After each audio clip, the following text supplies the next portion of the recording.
찬송가 385장 못 박혀 죽으신 385장 찬송합니다. 못 박혀 죽으신 하나님 어린 양 믿습니다.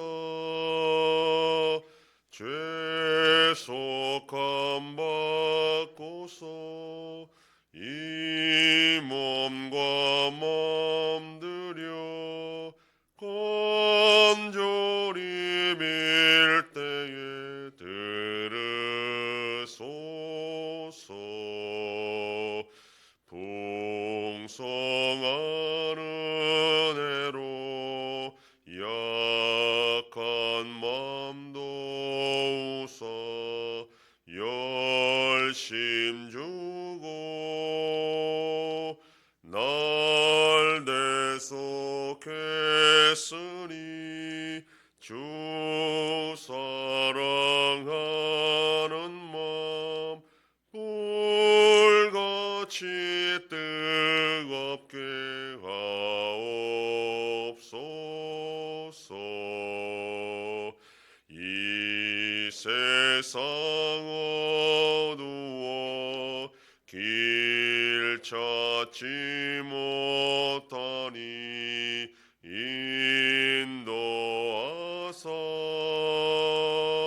내 슬픈 눈물을 다시 써주시고 그 밝은 빛으로 이끄소서. 내 생명 꿈같이 이 세상 떠날 때 부르시고 사랑을 베푸사 평안케 하시며 영생을 누리게 하옵소서. 아멘.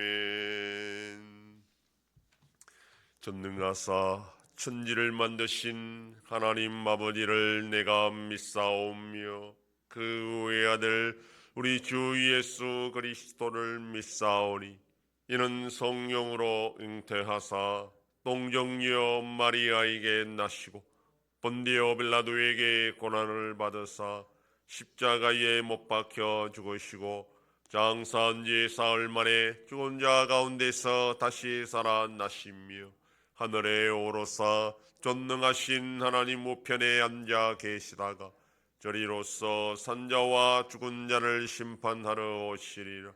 성령을 믿사오며 거룩한 공예와 성도가 서로 교통하는 것과 죄를 사하여 주시는 것과 몸이 다시 사는 것과 영원히 사는 것을 믿사옵나이다. 아멘. 하나님 말씀 민수기 5장 11절에서 31절까지의 말씀입니다. 구약성경 202페이지. 민수기 5장 11절에서 31절 말씀 한 절씩 교독합니다. 여호와께서 모세에게 말씀하여 이르시되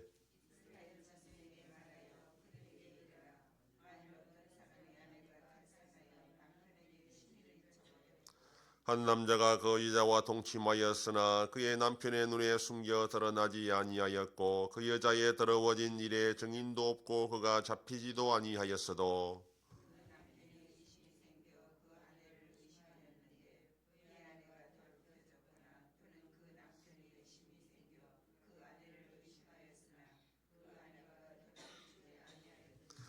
그의 아내를 데리고 제사장에게로 가서 그를 위하여 보리가루 10분의 1 에바를 현물로 들이되 그것에 기름도 붓지 말고 유향도 두지 말라. 이는 의심의 소재요 죄악을 기억나게 하는 기억의 소재라.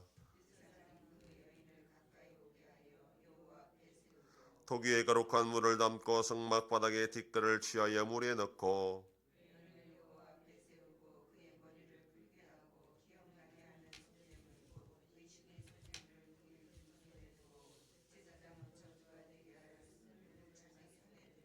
여인에게 맹세하여 그에게 이르기를 네가 네 남편을 두고 탈선하여 다른 남자와 동침하여 더럽힌 일이 없으면 저주가 되게 하는 이 선물의 해독을 면하리라.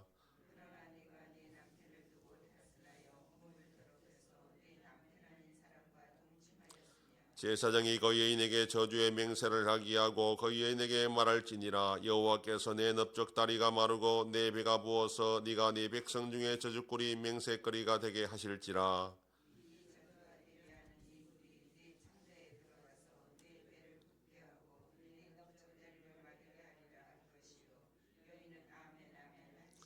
제사장이 저주의 말을 두루마리에 써서 그 글자를 그 선물에 빨아넣고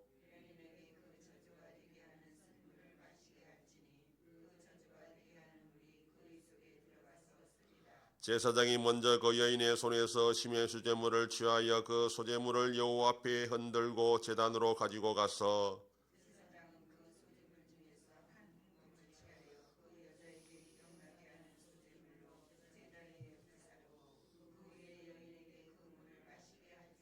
그 물을 마시게 한 후에 만일 여인이 몸을 더럽혀서 그 남편에게 범죄하였으면 그 저주가 되게 하는 물이 그의 속에 들어가서 썩게 되어 그의 배가 부르며 그의 넓적다리가 마르니 그 여인이 그 백성 중에 저주거리가 될 것이니라.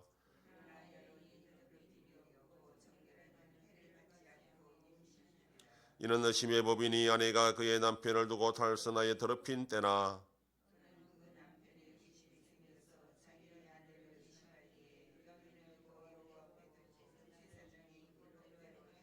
다같이 남편은 무죄할 것이요 여인은 죄가 있으면 당하리라. 아멘.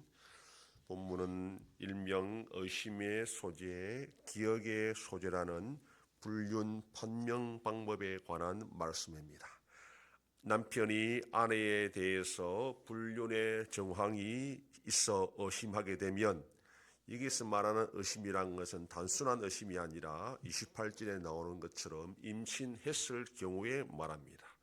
여인이 자기 남편이 생각했을 때 계산이 맞지 않는 임신이 되었을 때 당연히 의심할 수밖에 없고 그걸 그냥 두지 말고 제사장 앞으로 나와서 판결을 받으라 이렇게 말하는 것입니다. 본문에 설명하고 있는 이 불륜에 대한 판면 방법이 대단히 비과학적인 것처럼 보이지만 당시 상황에서는 하나님의 결정에 따르는 그런 방법일 수밖에 없었습니다. 티끌을 섞은 물이 어떤 화학적인 효과를 발휘하거나 주술적인 의미가 있는 것이 아니라 전적으로 하나님의 뜻에 의해 결정된다라는 그런 의미가 있습니다.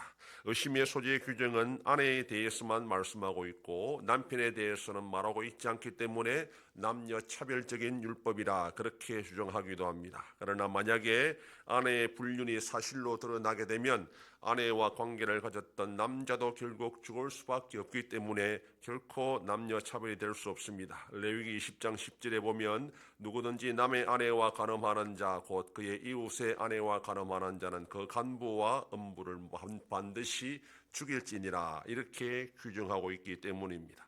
5장이 전체적으로 언약 공동체에 숨은 죄가 없도록 하여 하나님의 은혜를 받아 누리는 데에 걸림돌이 없도록 하는 것이 목적입니다. 나병이나 유출병이나 부정한 것을 방지하고 이웃의 물건에 욕심을 내지 않고 부부 사이에 의심이 생기지 않도록 하는 것은 언약 공동체가 지속적으로 하나님의 은혜를 받아 누리기 위한 기본적인 전제 조건입니다.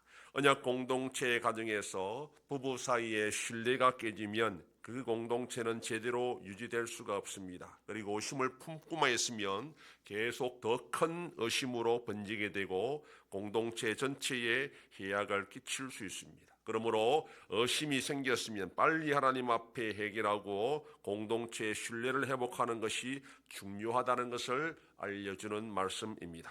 오늘날 신앙 공동체에 있어서도 신뢰는 중요합니다. 예수 그리스도의 신부로서 신랑 되시는 예수님만 믿고 섬기는 것은 당연할 뿐 아니라 또한 성도끼리 서로 신뢰하는 것도 중요합니다.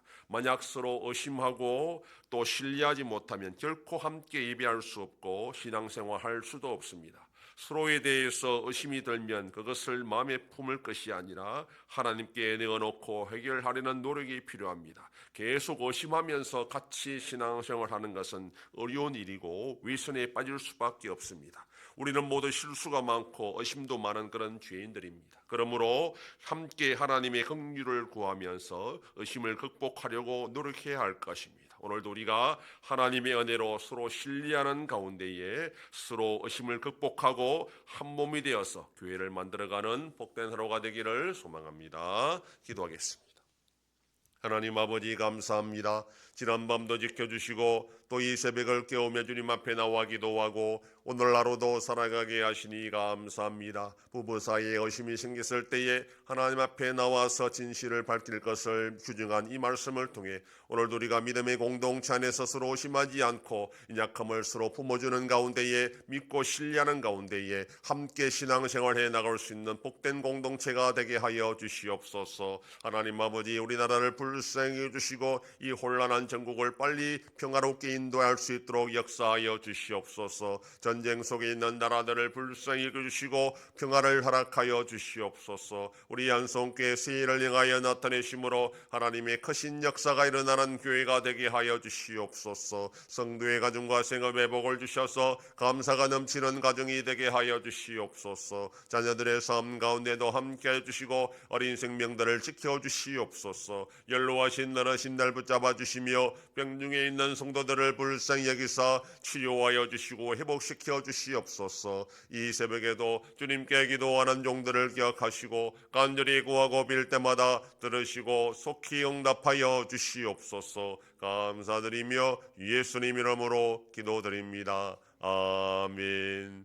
하늘에 계신 우리 아버지여, 이름이 거룩히 여김을 받으시오며 나라의 임하옵시며 뜻이 하늘에서 이룬 것 같이 땅에서도 이루어지이다.